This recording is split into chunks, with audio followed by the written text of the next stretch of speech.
ఒకటి తిందాం అనుకున్నప్పుడు కనీసం 4-5 తినేలా చేసేటువంటి చెక్కలు చెప్పబోతున్నాను. Let start.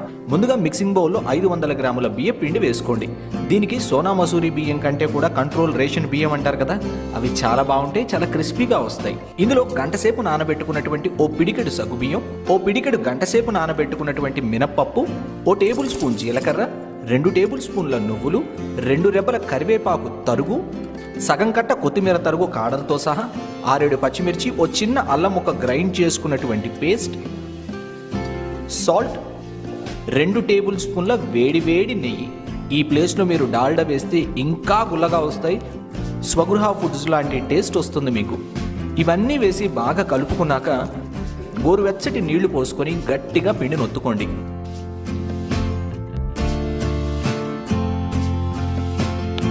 పిండిని ఒత్తుకున్నాక చిన్న చిన్న బాల్స్గా డివైడ్ చేసుకోండి. పిండిని ఒత్తుకున్నాక చిన్న చిన్న బాల్స్గా డివైడ్ చేసుకోండి.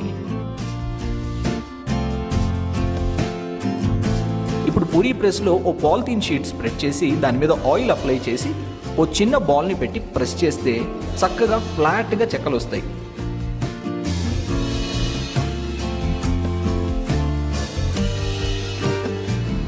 ఇవన్నీ ఓ ప్లేట్లోకి తీసుకోండి. తీసుకున్నాక నూనె బాగా వేడెక్కాక మాత్రమే మంటని మీడియం ఫ్లేమ్ మీద పెట్టి వత్తుకున్న చెక్కలన్నీ వేసి లైట్ గోల్డెన్ బ్రౌన్ కలర్ వచ్చేంత వరకు వేపుకోండి. లైట్ గోల్డెన్ బ్రౌన్ కలర్ రాగానే తీసేయండి.